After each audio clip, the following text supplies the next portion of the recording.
Once we started doing the podcast, I was like, I don't care about this. I don't care about hard economic data pertaining to the thing that we talk about an hour every 2 weeks. Mm-hmm. Who cares about that stuff? We're here to talk about our feelings. Yes. Anecdotal evidence. I'm a special snowflake.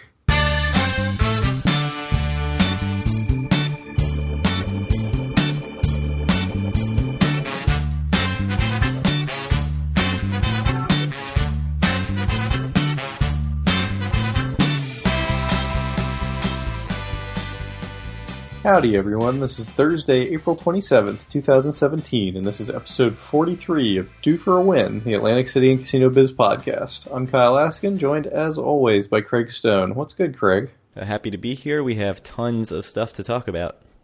You're trying to rush me into the news, man, and that's not what I'm about. You have distractions first. Yeah. No, I'm actually going to talk about the most important news item on here. I think you're trying to bury the lead, but we can kind of jump right into some news stuff. I'd say the single most important story that's come out in the last 3 weeks since we've done another news episode, I guess, since our last episode was the interview with the AC Fan Expo guys. Sean Smith? Yeah, with Sean from AC Fan Expo.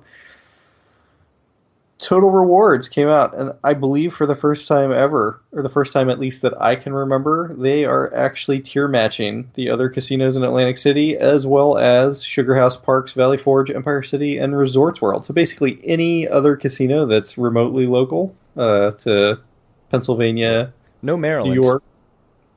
Not Maryland. Pennsylvania, New York. Not Delaware or Maryland. So they are actually tier matching up to Diamond.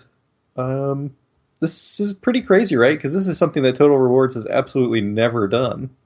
Yeah, and my sort of feeling about this has always been that they feel like, well, we've got the most casinos, so if you have Total Rewards status, like, you should go to all our casinos to get status. Mm-hmm. Like, we've got a ton, right? Earn tier credits at a bunch of different places. Don't be going to Parks and Resorts World. So it is kind of interesting, but it does play into my theory that they are trying to usher as many people to Diamond as possible. Yeah, I mean, it seems that way. It's going to be a lot of people, I would think, that this is going to give Diamond to. Yeah, way more than who used Founder's Card. Way more, I would think, because there's a ton of people playing at, I mean, not just Resorts and Trop and all those places that don't play a ton at Total Rewards, but all the people who play at New York casinos and at Pennsylvania casinos. Yeah, who don't make that trip all that often. Like, if you're only going to Atlantic City a couple times a year, it's pretty hard for you to earn Diamond if you're not a big player.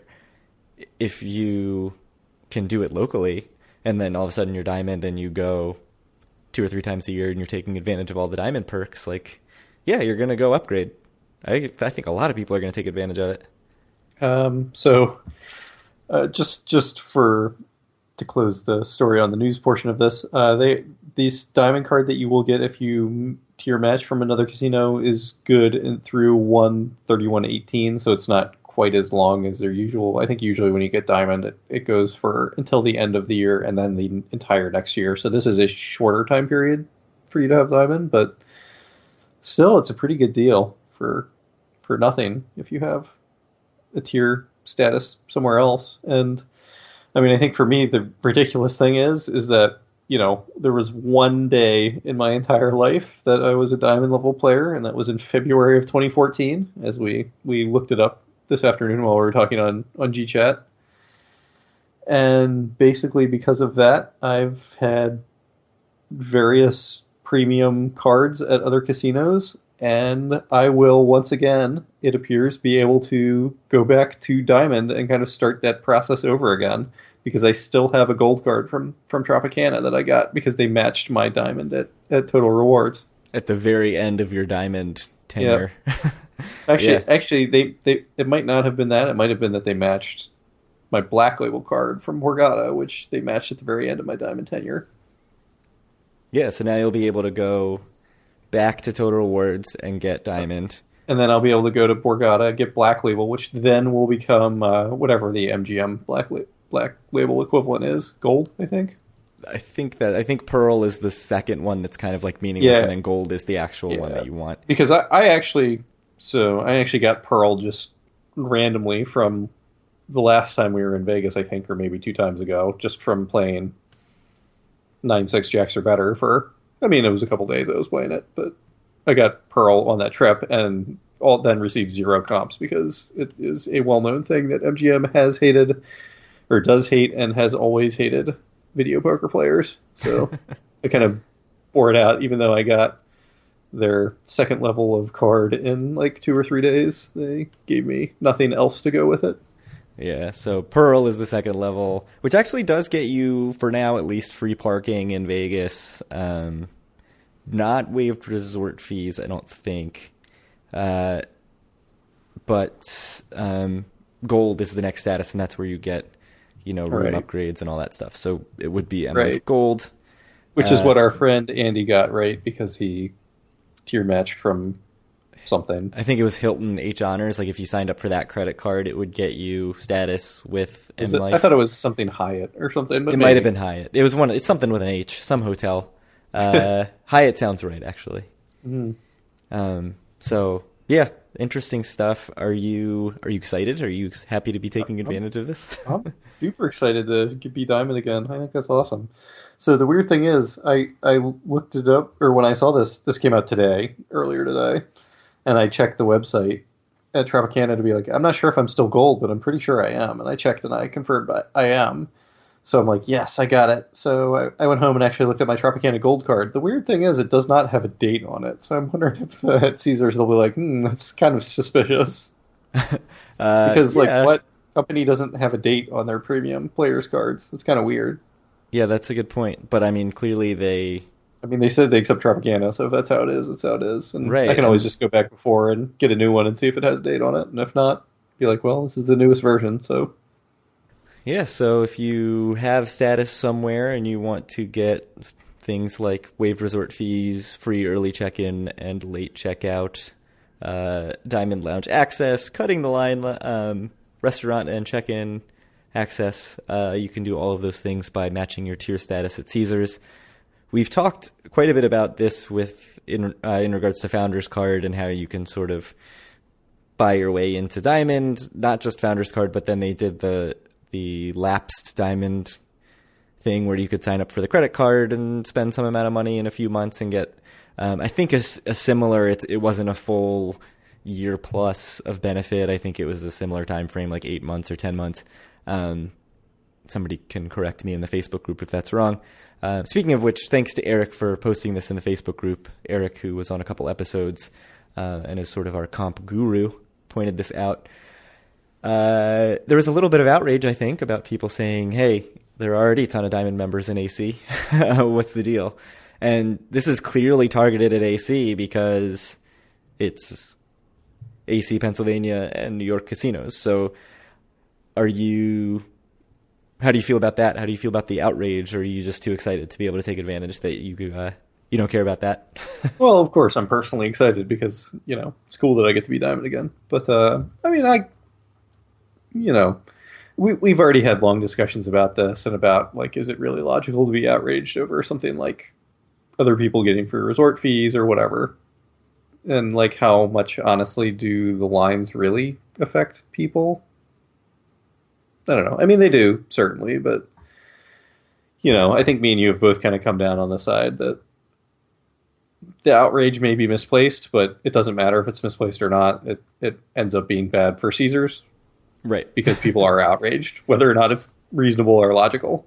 Yeah, I mean, and my argument has always been that there are way more legitimate, quote-unquote, Diamond members who played their way to Diamond in Atlantic City than there are people who backdoored their way in through Founders Card or even through the lapsed Diamond promotion. Like, the percentage is going to be way, way more people who just go often enough to get it. This is going to change that a little bit, but, like, if you're in a huge line for the Diamond Lounge, I would guess 9 out of 10 people in that line. Like, it's not the difference between there's no line and there's a huge line. It's that it's a huge line or a slightly huger line. Like, I just don't think it makes that big a difference. But it is interesting to me that they, seem to be doing pretty well in Atlantic City, but are still doing everything they can to usher people into Diamond. And the temporary nature of this, and I think I said the same thing with the credit card, makes me think that they are saying, we want to give people a taste of the perks. We want to give people that free resort fees, lounge access, all that good stuff. And they will then decide, oh, I want to keep this, and I want to keep doing this Diamond status thing. Although, if they keep making it so easy to do, at some point you've got to talk about, what's the trade-off. But it's one of those things we can't really know until a year from now if they're still doing this. And they keep doing it in other ways, like there's a credit card and now there's this. So there are probably people who have been able to sort of like backdoor their way into Diamond multiple times through different venues. So that's kind of an interesting side of it too. But right. I'm sure someone's like just been Diamond for 10 years without having set foot in a casino. But I mean, obviously you would have set foot in casino to take advantage of the perks, but without having actually gambled very much at all. Well, yeah, I mean, certainly. Well, with Founders Card, certainly it's just easy to be Diamond without doing anything. But again, I think that's a tiny portion of the Diamond population in Atlantic City on any given day. So I think there's like two other pieces of news that this kind of brings up that I think we should talk about now. And just one thing is to mention that it has been kind of officially announced by MGM on their earnings call that M Life will be coming to Borgata sometime this summer. And I know I mentioned that something you get with the Diamond Card is you can get tier matched into Black Label, which then will be converted, I believe, into MGM Gold. So I don't know if we have too much to say about this other than it is coming and it is happening this summer, which they weren't more specific than that. So do we have anything to talk about that? I think we've talked quite a bit about it and how people are generally not excited because it's another sign that MGM is kind of putting their hooks into Borgata more and more. Yeah, just two quick comments. First is Mark Meltzer of whose Twitter is @Meltz Vegas, MELTZ Vegas, and whose website is Edge Vegas. He's the person who posted this. He was just on the earnings call tweeting out the tidbits information.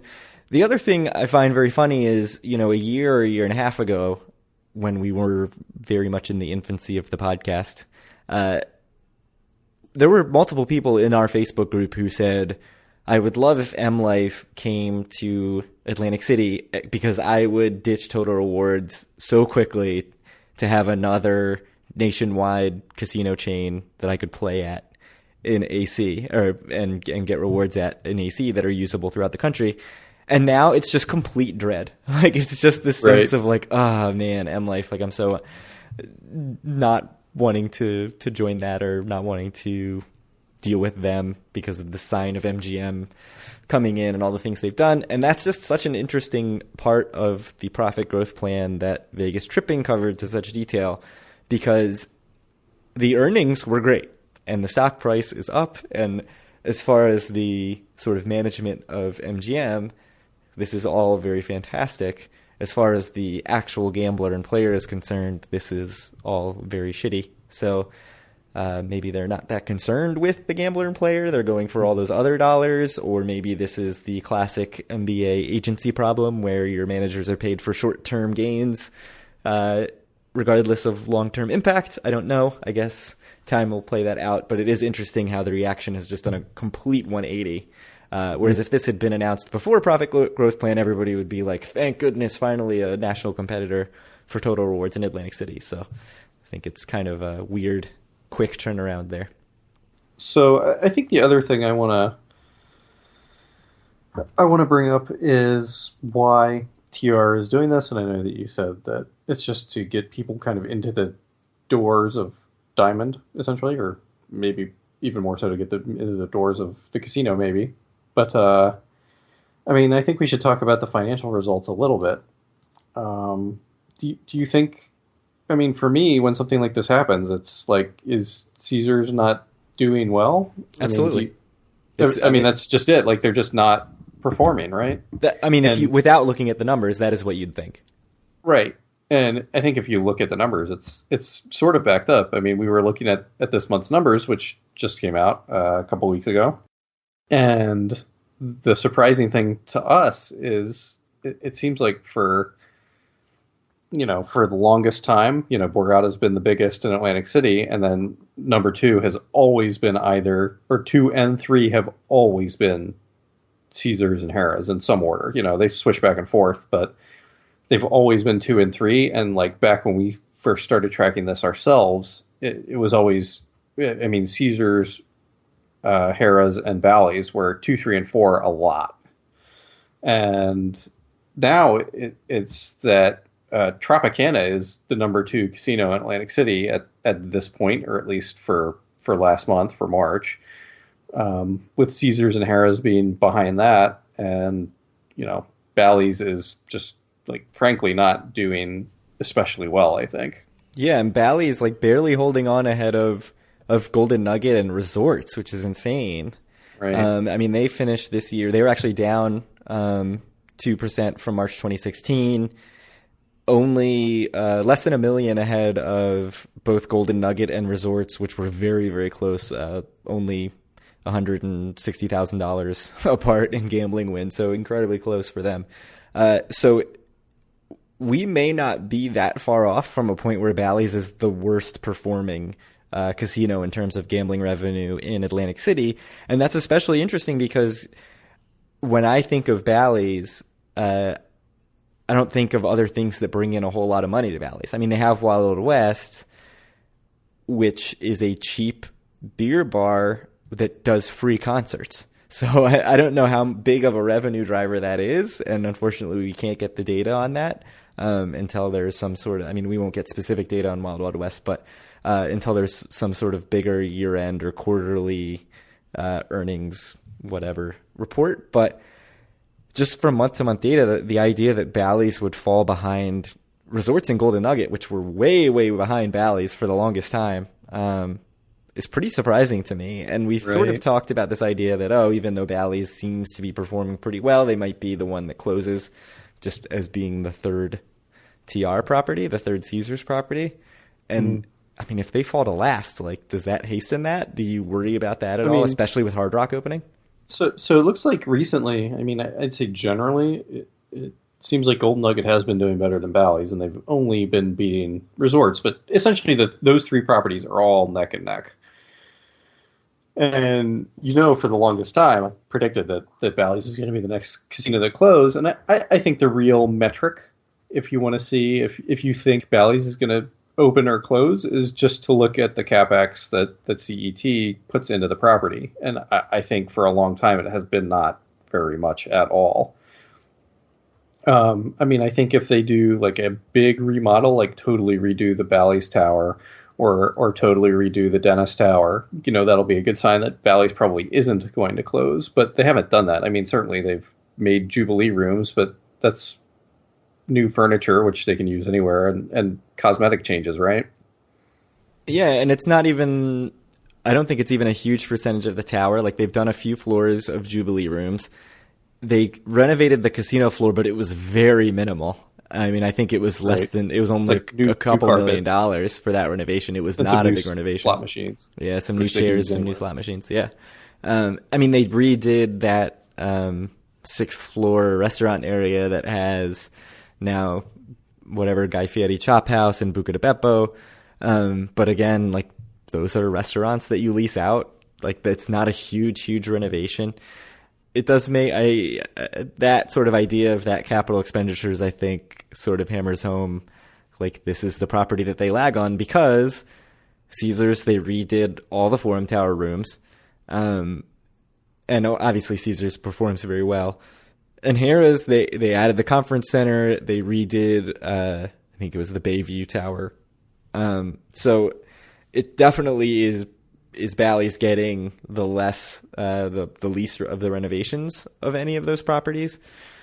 Yeah, so I don't know. Be interesting to see what happens. But for me, I'd say as a whole, like, if I were the CEO, the new CEO of Caesars, I guess he's not even really new at this point, but I would not be happy about how we're doing in the Atlantic City market, which right now looks as a whole to be on the upswing. I think it's looking pretty good, but Caesars is not doing well in Atlantic City.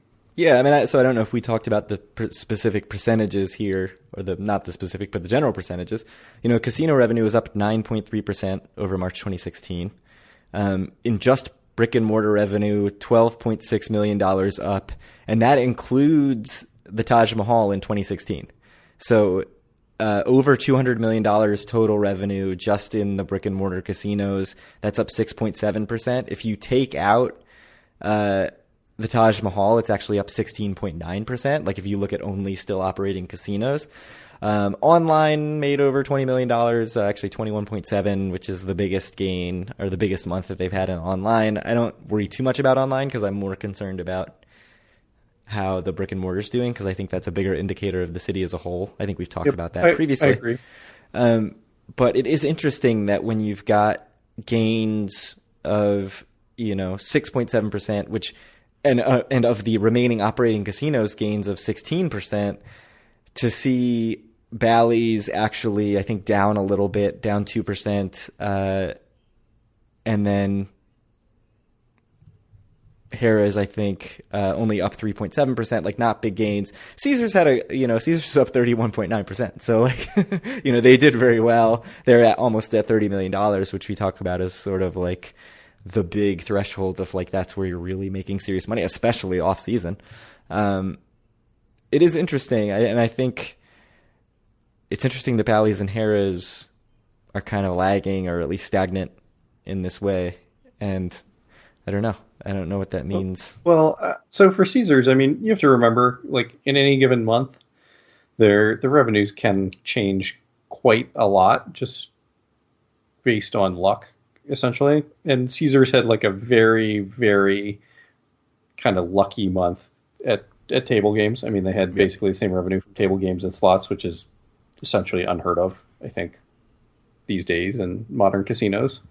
Just because they had almost a 21% percentage win on the drop, which is huge. It seems to be that's enormous. Closer to like 12 or 14% at most other casinos. So I think they had a bit of a lucky month, and that's probably part of it. And I don't have the exact breakdown of a year ago.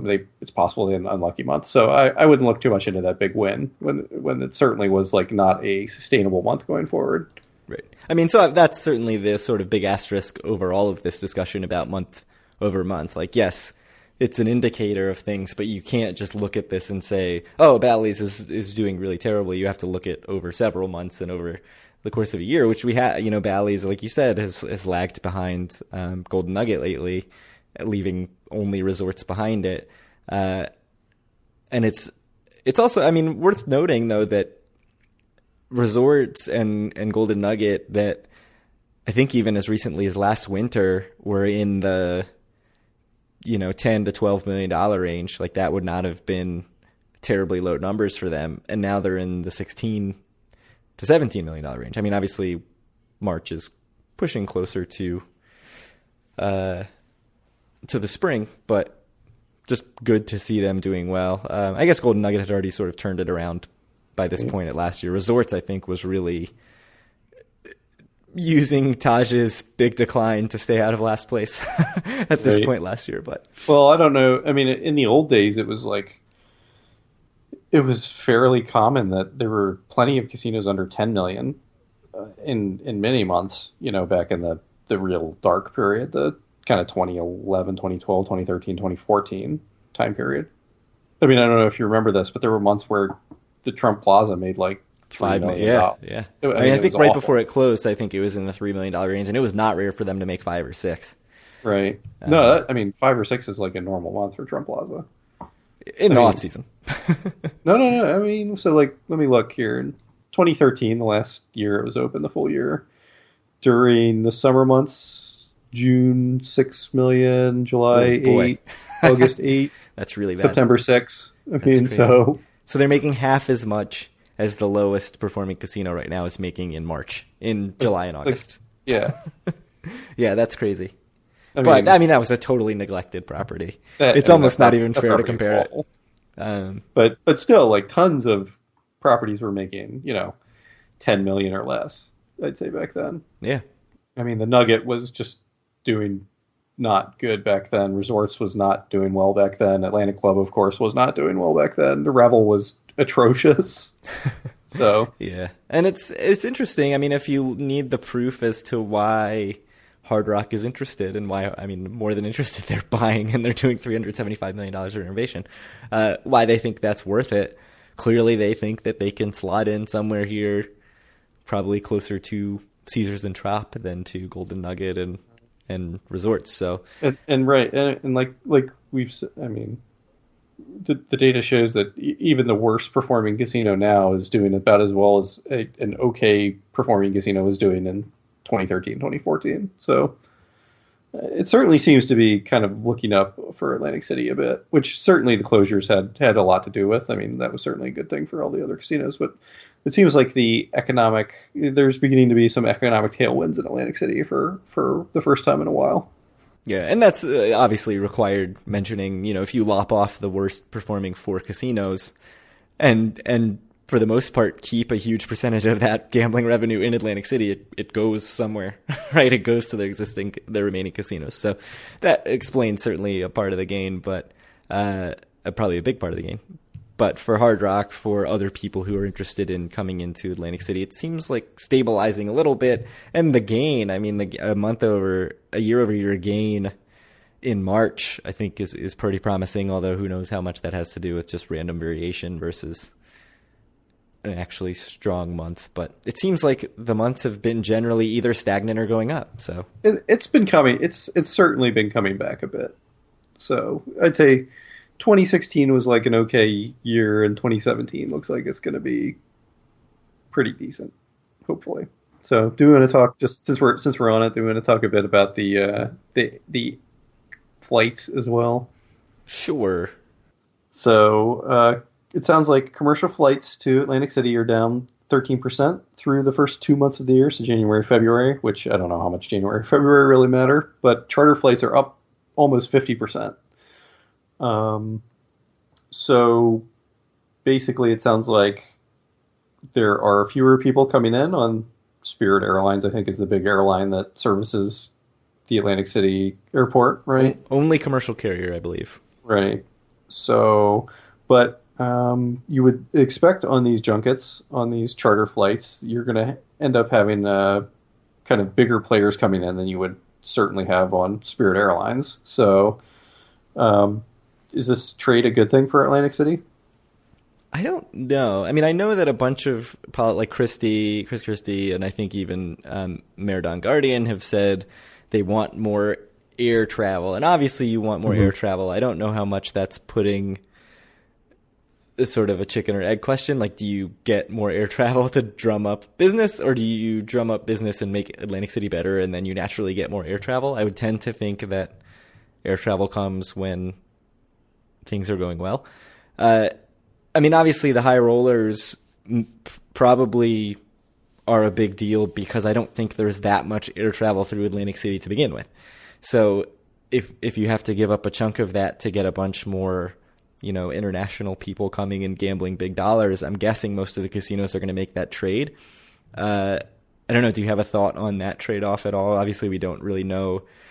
Making the connection of how many high rollers come in versus how many sort of low rollers leave and how that translates to gambling dollars. There's no way that we're ever going to have that data. Like, maybe somebody at like high up at Caesars has data, like correlation data on that, but we're just never going to get it.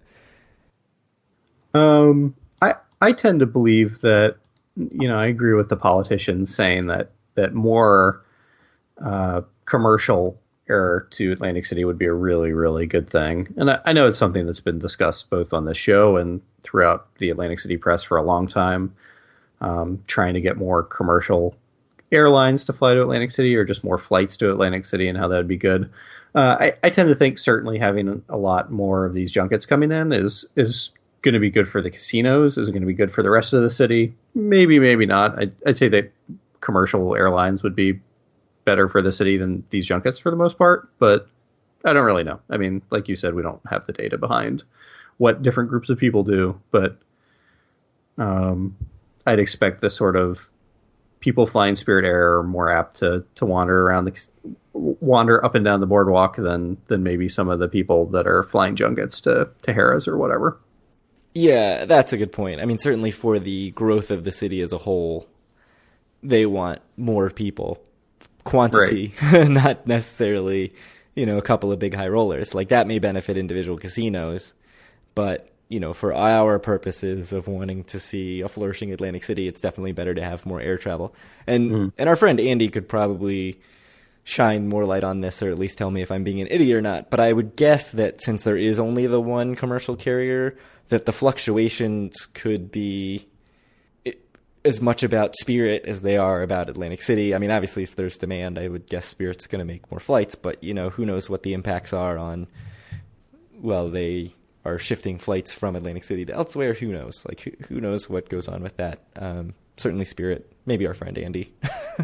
But I do wonder if those sort of fluctuations, it's almost like small sample size theater because you have only the one carrier. So yeah, I'm not even sure. And like, who knows how airfare in general was the first 2 months of this year. I mean, domestic airfare is very high right now. So I wonder if that has something to do with it also, where like, if you're going to spend $400 to fly, which is not going to be on Spirit, right? It's not going to be $400, but well, certainly not the way their pricing works. You may end up spending that by the time you check a bag and carry on a bag. Correct.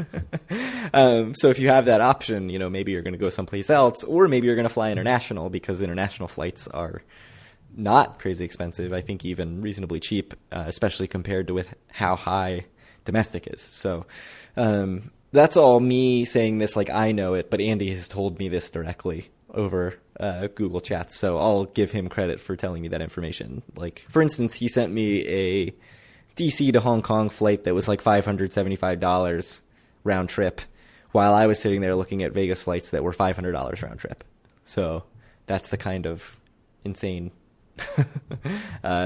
close differences that we're talking about. But yeah, I don't know if there's much more to say about this because, like we said, we don't have quite enough data to be able to come to firm consensus. But I think it'd certainly be a good thing if there are more commercial flights coming into Atlantic City.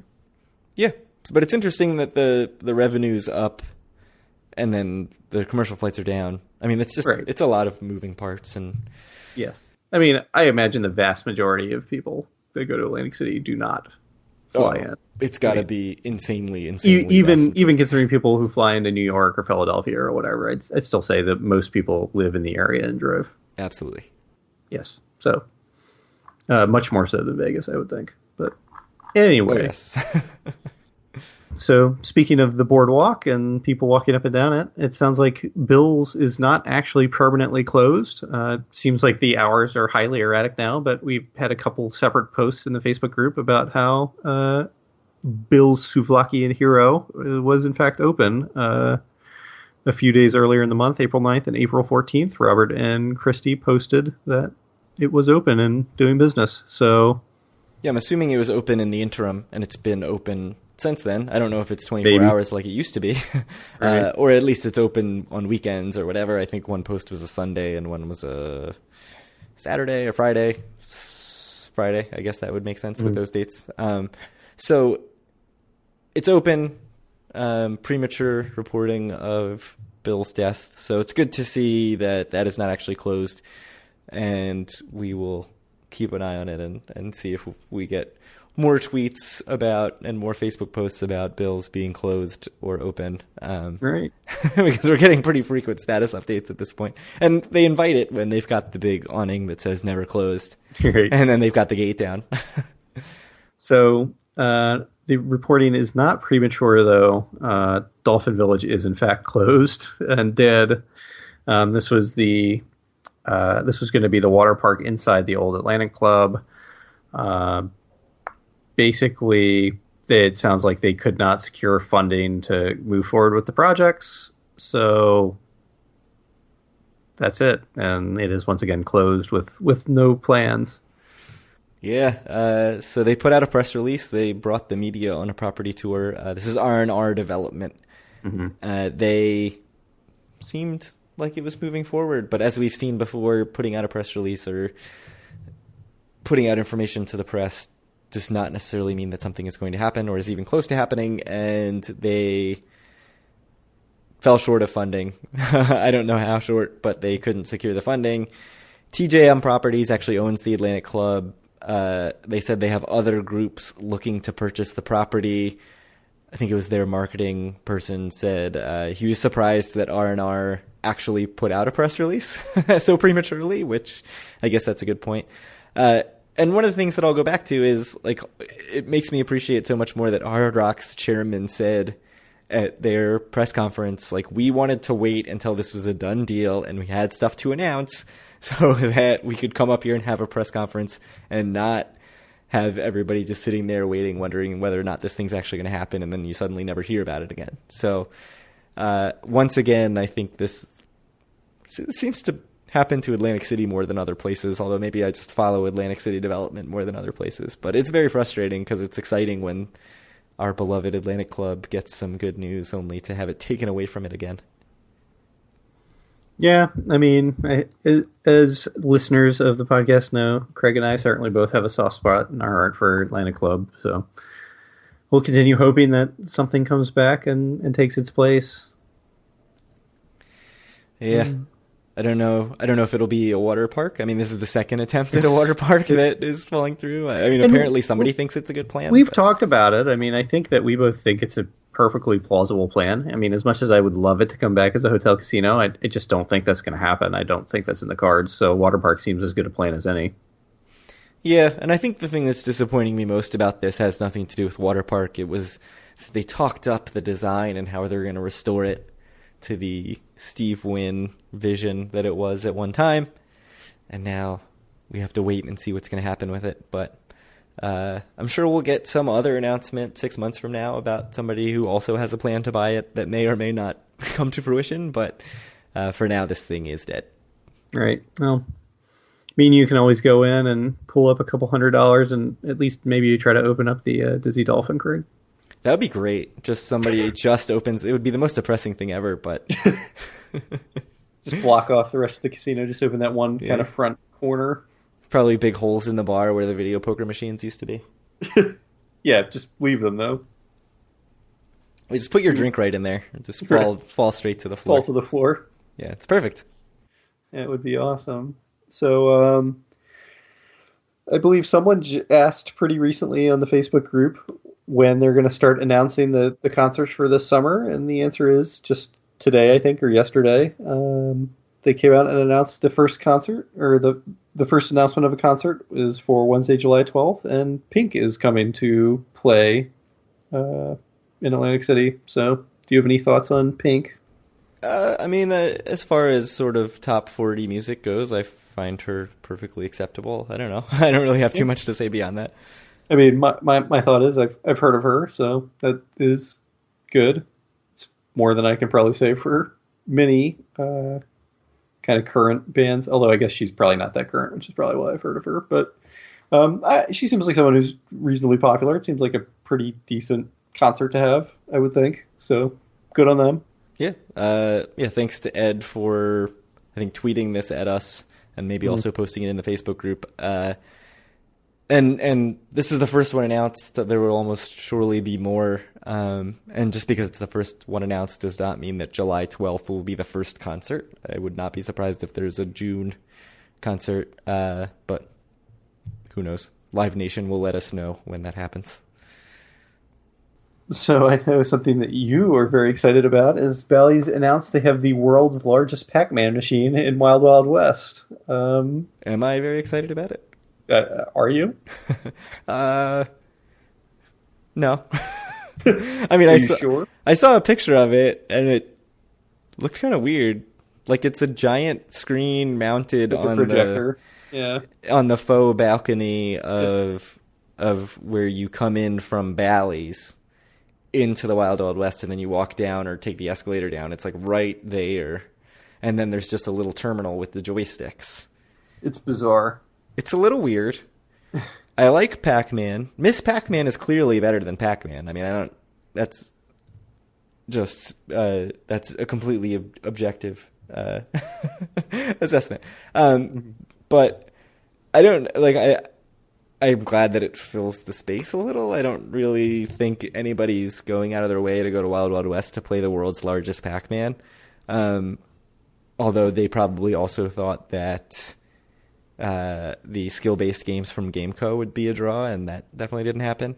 But I should point out, not a gambling game. This is just, it's a buck. It's just Pac-Man. Play a game of Pac-Man like you would in a bar, and that is it.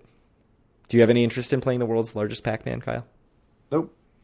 Yeah, I don't know. For a buck, I feel like it's not a lot of money, but I feel like I've got other things. If I was like a Pac-Man ringer who could beat the game or whatever, maybe. But and look like a boss on a giant screen, like that'd be cool. Just hog it for like 3 hours on your dollar. Yeah. That would be pretty sweet. But unfortunately, I'm not. So right. I mean, and for $1, you're a third of the way to whatever, a Coors Light at the Mountain Bar. So you want to move on? You wrote the kind of next pithy part, so I'll let you take that for full credit. So what is not at Wild Wild West anymore is Gameco's shitty skill-based slots that we were very critical of, I think, justifiably.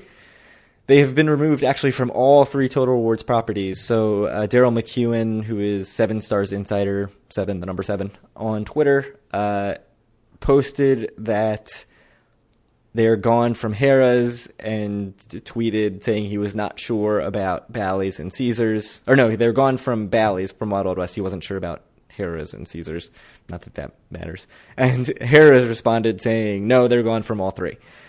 So they seem to be, they're totally gone. That's the, what were the names of them? Pharaoh's Hidden Temple and Danger Arena were the 2 games. It may have been Pharaoh's Secret Temple. I can't remember offhand. They were bad. That's all you need to know. Real bad. As the Associated Press reporter for Atlantic City, Wayne Perry, actually posted in our Facebook group in response to this that a Harrah's spokeswoman, said that they plan to replace them with new skill-based games. No word if they will be Gameco or not, but they are not giving up on skill-based gaming. Right. However, our friend and fellow Pie Gal Tiles enthusiast, Chauncey B3 on Twitter, let us know that a new Gameco game has made its way to Tropicana. So while it seems that Caesars is kind of divesting from Gameco, Trop is going all in. And so they've added Nothing But Net to their Gameco skill-based offerings. Yeah, so it, again, looks like the same sort of payout structure. And I think my problem with the Gameco games, other than just poor execution, but sort of my problem fundamentally with the Gameco games, is that I think this payout structure is not a fun way to gamble. Like this idea where you're gambling a buck and getting 0 or 50 cents or a buck back, and very, very rarely getting anything more than that. It's not very fun. Like, it's not the way slot players gamble, and video gamers would rather play a good video game. So here's the new one. With that being said, looks like it's some sort of basketball shooting, like, I don't know if it's like a 3-point shooting competition type thing, but looks very similar in terms of pay tables, where if you make X number of points, your multiplier goes up as you go. So, and you have to get some minimum threshold to get anything. I don't know if there are invincible baskets or exploding basketballs or something to mess you up so that you actually never win anything. But there's probably like the money ball that you shoot, and that's the only thing that you care about because that gets you a bonus, like bonus dollars. Any interest in another Gameco game? Oh, I've already been fooled by them twice. I feel like I've learned my lesson at this point, and I will not be partaking. No, not feeling it. No, I mean, how about you? Yeah, I went for the first 2, and I felt like I was glad that I at least checked them out to see what they were. I don't know, with this pay table, I don't really feel a need to keep trying them out. I mean, if I see it, I might go and put a few bucks through it, but I'm certainly not going to make the trip just to, if I'm staying at Caesars or if I'm staying at resorts, I'm not going to go all the way to Tropicana just for that. If I'm there for other reasons, maybe. Yeah. I don't know. Anything else on that? No. If Wild Wild West ends up with 5 nothing but net machines, that would be very strange and interesting, but I don't think that's the way they're going. All right, so the polar coaster, which I don't know when the last time we talked about the polar coaster was. It was probably like episode 3 or something? It has been a while. It has been a long time. You have to go way back in the archive, back when we had like 10 listeners for the last time we talked about the polar coaster and all of the jokes that come out of it. But for the first time in like a year and a half, we've got a bit more news about it. They've got a bunch of state funding, and it is going to allegedly be opening in 2019. That is the plan. So this is what the old Sands lot opening. Like Brighton Park or whatever. Yeah, through a 350-foot high vertical polar coaster. So I think actually a little taller than the observation wheel they're building at Steel Pier. Presumably good views of the city, although I don't know if I'm taking in the view when I'm at the top of a roller coaster that's about to drop down 350 feet. So they've secured some state funding, and I think chipping in $38.4 million of the $138 million cost. So pretty significant portion of that money. And it seems like they're on track to open in 2019, although, again, I'll feel much more confident when they're actually breaking ground and making progress. We've certainly seen things fall through at this stage and beyond. Certainly. So are you excited about making more polar coaster jokes? Yes, sure. I'll need to think of some fresher ones than just like, do you want to ride the polar coaster? But the interesting thing, I keep saying the interesting thing this episode, but the thing about this that I think goes beyond just the polar coaster is there are plans to build around it and open things like bars and restaurants. That I'm always a little skeptical of. Like, everybody always says that their development's going to be the thing that sparks a ton of extra development. And so I don't know how much of that... That's not to happen. Yeah, so I don't know how much of that $138 million is earmarked for other development around there. And I think I also am wondering how much the polar coaster is a draw that gets people to something, and then they're like, oh, we're at the polar coaster, so let's go get a drink. Like, I would think people are more likely to do the other thing where they're like, I'm at this awesome bar, and oh, hey, there's that polar coaster, I dare you to go on it. Or conversely, go to the polar coaster, pay whatever it costs to go on it once, and then walk back to whatever casino they started at. I don't know if you agree with that or disagree. It seems like it would need to be a bit more of a destination. I don't think you'd kind of go out of your way to go do the polar coaster when you're doing other stuff. But if there's like some bars around and stuff, I think that it makes a bit more sense. Right? Yeah, I think they have to be decent bars. It can't be like a typical boardwalk, sort of like, here's a snack stand, here's Irish a dive pub. bar. Yeah, sure, I'll take the Irish pub. I mean, it can't be like when you go to Ocean City, New Jersey, and there's like, which Ocean City's New Jersey No bars is great. Well, yeah, there's no bars. When you or liquor so stores. how about like Point Pleasant or whatever? Yeah, what's the one that was on Jersey Shore? I have no idea, Yeah, man. You're asking the wrong person. Terrible New Jerseyan that I don't know this, or maybe I'm a good New Jerseyan that I don't know this. Seaside Heights. So that one is more like, it's kind of like, it's not really shitty, but it's like a little bit seedy. And there are a bunch of snack stands and everything's got fried Oreos and stuff. And then, really crappy either divey bars, including right on the boardwalk. Like, if it's that kind of thing, I don't know if you're going to go out of your way for it, but I think if they make it cool, it could work. All right. So in a bit more kind of maybe relevant news, maybe not more relevant depending on your viewpoint, but a developer has an application in with the CRDA to open a beer garden on the boardwalk, kind of just barely northeast of Tropicana, kind of barely north on the boardwalk, I guess, depending on how you think of it. At the site of a current parking lot, would be called Bungalow Beer Garden. That had kind of like the bad artist renderings that are always in all these things, but it's an incredibly bad Photoshop. Pretty cool to me. Yeah, I like the idea and I like the placement. I think it would make a lot of sense to have something like that on the boardwalk. I mean, it's a beach.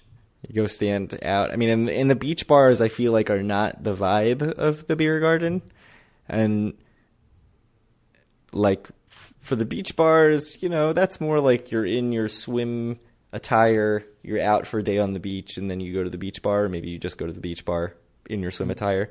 I'm not a person who likes to spend a lot of time in my swim attire. I don't know about you, but I would much rather like go to a beer garden and sit outside and drink some craft beer along the boardwalk. There is no word if this is related to the Bungalow Restaurant and Lounge or Bungalow Beach, which are both owned by the same company and are one of them is a boardwalk restaurant and hookah bar. One of them is a clubby sort of beach bar with a pool thing. It's a little weird, but it seemed popular last summer.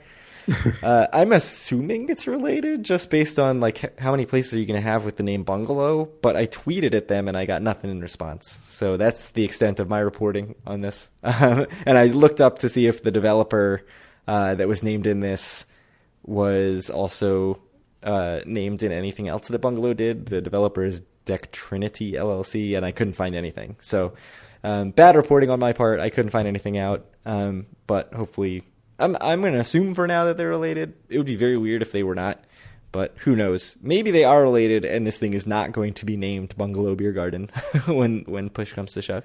But most importantly, much like Dolphin Village, this thing is so early in the planning stages. They have submitted an application to the CRDA. They need a zoning approval. Who knows what kind of funding they still need to do this thing. So this is like a glint in someone's eye. It is not anywhere close to being done. So don't be looking for this summer. We will update you as more comes along. Mm-hmm. Yeah.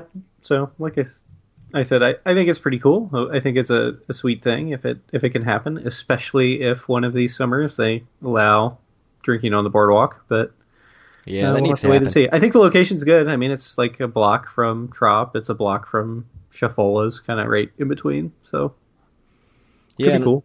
Yeah, and right now that walk from Caesars to Trop is pretty feels long. desolate. Yeah. Yeah. I mean, there's stuff. There's shops and stuff, but there's not really. There's the empty husk of the Trump Plaza and the mostly empty husk of Boardwalk Hall.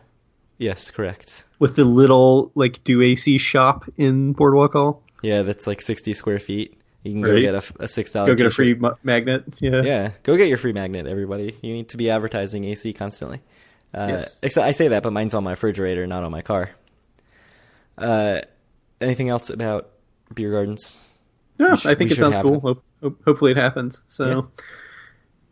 I think in the most, well, in the least relevant probably piece of news that we have is Glenn Straub is still talking about opening up on June 15th, when nothing that we've heard or seen makes it seem like that can really happen, but he's still talking about it like it's a thing that certainly can happen or will happen. Meanwhile, Chris Christie, the new mayor of Atlantic City, has said that he hopes that Glenn Straub sells the property because he has done nothing with it. And I mean, it's something similar to what, Don Guardian said this like 8 months ago or whatever, kind of immediately after he bought the power companies. Is like, I hope Glenn Straub sells. He can make a nice profit. He's earned it. That in itself is kind of doing the city a favor, but people have not been optimistic about his ability to deliver an actual property to the city. And thus far, he has not. Yeah. So when this news came out about June 15th, and So before you get started too much, what was our bet? June 1 or July 1? it doesn't matter. I think Right. it was, I'm sure I'm losing either way, but I was like, yeah, this is good. I think I have July 1. And then I thought about it more. I'm like, I think I might have said June 1. I think you had June 1. But then I'm like, I can't have said that. I'm not that No. much of an idiot, am I? But I'm pretty sure that that's what I said. No, it's definitely June 1 because I think I was then kicking around 4th of July, which was, it's not like we would have said 3 days apart. But no, I mean, when I first saw this Nicholas Huba article go up on the Press of Atlantic City, I thought, like, is he tweeting out a year-old article? Because this June 15th was a date that Glenn Straub mentioned last year, and there was a lot of talk about it, right? Everybody's like, he said June 15th. This is the first sort of real date that he's mentioned, and he seemed to be sort of pushing forward like it was actually going to happen. And then the date came and went, and it was pretty clear, like, oh, he needs permits, and this is clearly not going to happen, and he doesn't have a reservation system up. And I think even up to a couple days beforehand, he was still saying, like, we're going to take walk-up patrons, not people who have not made reservations, because there's no reservation system. So there's none of that this time. It's just like, at this point, a year later, we've all heard the dates, and we're kind of like, oh, Glenn Straub saying stuff again. So don't, circle this date on your calendar or anything, because I think it's probably not going to happen. And I don't know, do you have any thoughts on Chris Christie saying he should sell it? I mean, I don't know what there is really to say. Like, yeah, that's a valid opinion. There are no thoughts. I mean, I think if nothing else has been made clear over the last year and a half or however long it's been, is Glenn Straub is going to do what Glenn Straub wants to do. So Chris Christie saying that is not going to mean a whole lot in the grand scheme of things. Yeah, I mean, I understand the frustration, which is that, yes, Glenn Straub is frustrated with the process. That is understandable. The process is very, it's built in a way that's very frustrating. But he seems to continually want to do things in a way that makes no sense, from trying to take power from the showboat to trying to bring in big generator trucks, to, having these giant inflatable sewer plugs in the building up until very close to when he claimed he was going to be opening it. Like, all these things, like, it seems like he just sort of talks and maybe doesn't actually, or thinks that things are going to work. I don't know. Who knows what goes through his head? I don't know if I necessarily agree with that. I think that a lot of what he does, so I will certainly admit, plenty of stuff that he does not make kind of rational sense when you think about it.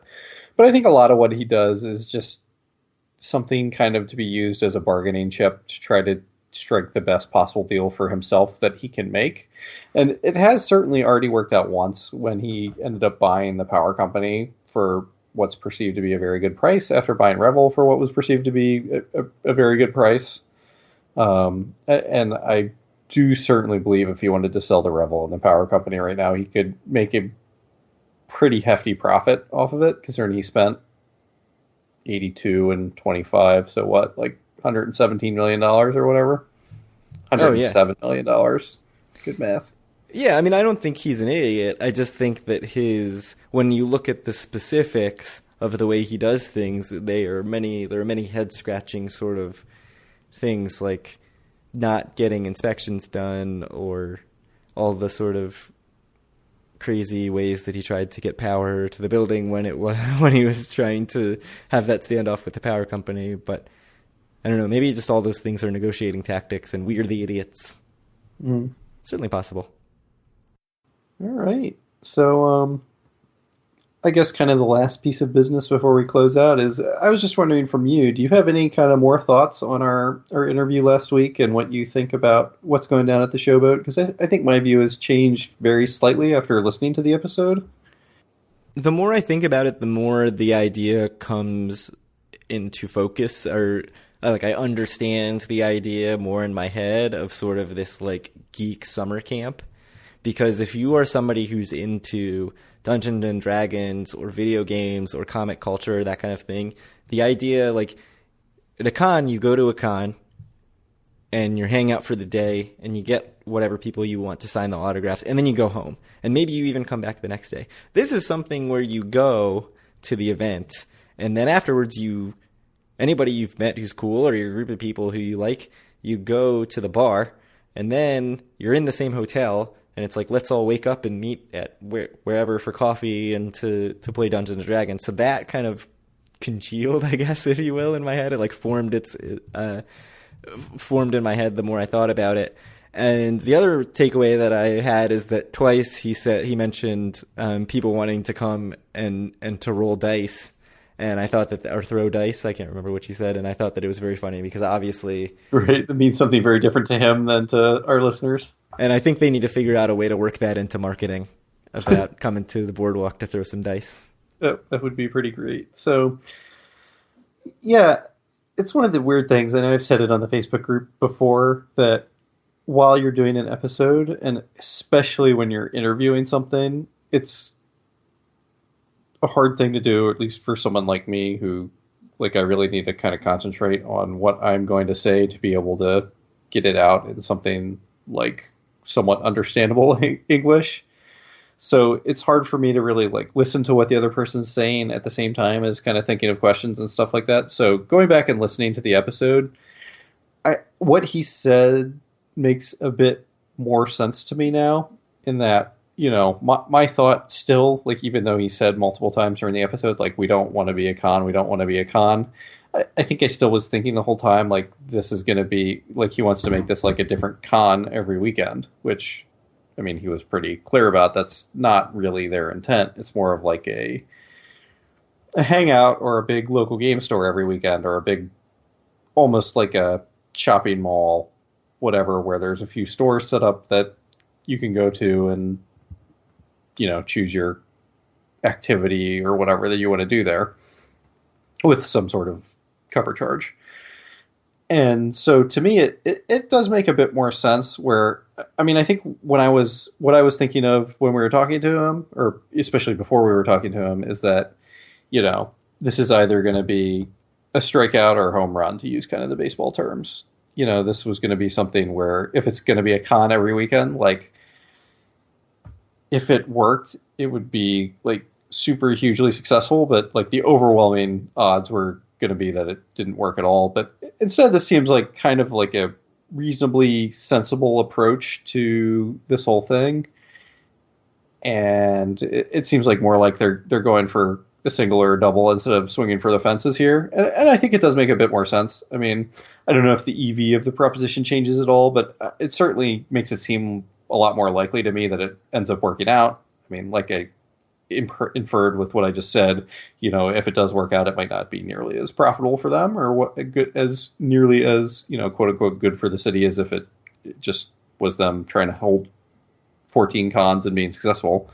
But, it's a more reasoned approach to the problem, I think. So there are definitely a couple of things as I listened back that I didn't pick up on so much when he was talking, like the idea that he wants local artists, there's, going to give the opportunity, if the opportunity comes up, for local artists to come in and have sort of part of the redesign, which when I left the interview, I thought that he didn't talk too much about the renovation, but in reality, he sort of gave pretty clear hints that they want to change the look and feel of the showboat, and it may not happen by Memorial Day, and maybe it won't even happen by Labor Day, but in the long run, it's going to be this like geek themed property, and that's what's going to draw people there. So I think it's a good idea. They've started inviting ideas from people via Twitter, via forum on their website. The one guy he mentioned who runs Gamers Heaven in Pennsylvania, he posted a video today of them setting up a model, or at least sort of a mock-up of their sort of a little theater with a bunch of nice sort of lazy boy type seats, reclining seats with cup holders and everything, where they're going to hopefully show movies, anime marathons, like other types of stuff to get people interested. So it seems to me like it could come together in into something very cool if they can get the success and the momentum to make it happen. Right. So I think I'm a bit more optimistic about it than I was on that episode, just because, like I said, I think they're going more for a single where there will be a higher likelihood of success. And I as I was very clear about during the episode, I do hope that they succeed, because I think it could be pretty cool and it could be a big deal for the city.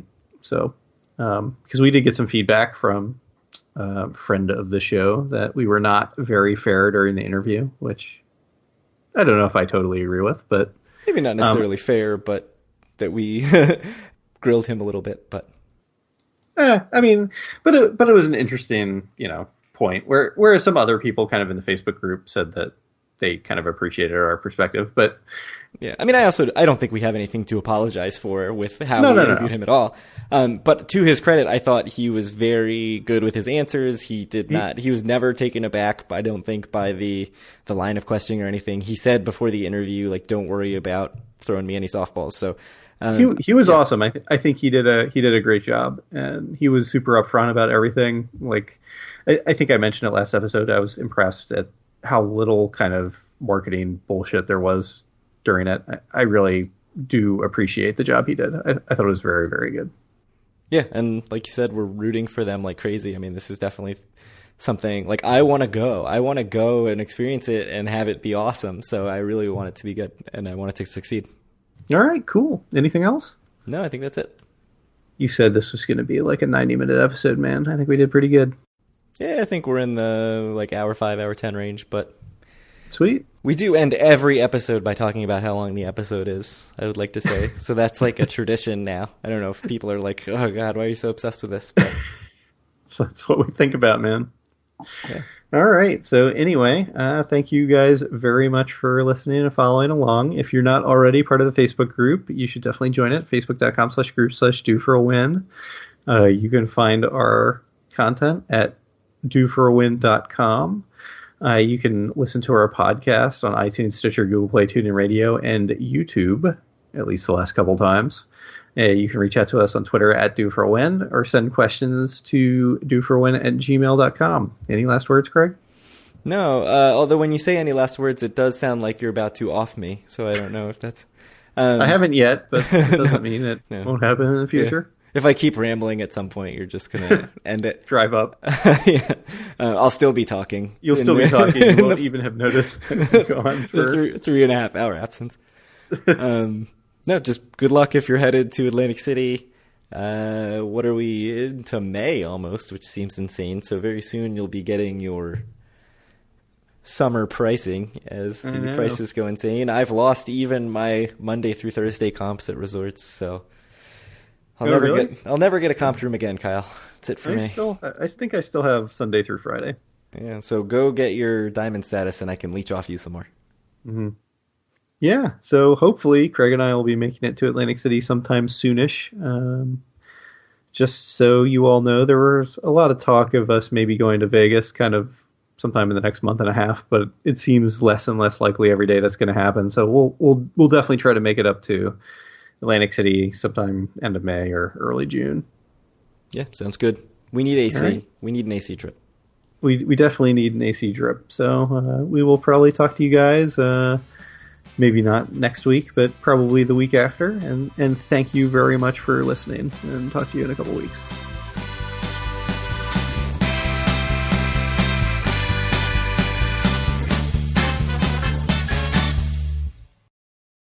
So at one point I clicked on the Press of AC article about the polar coaster.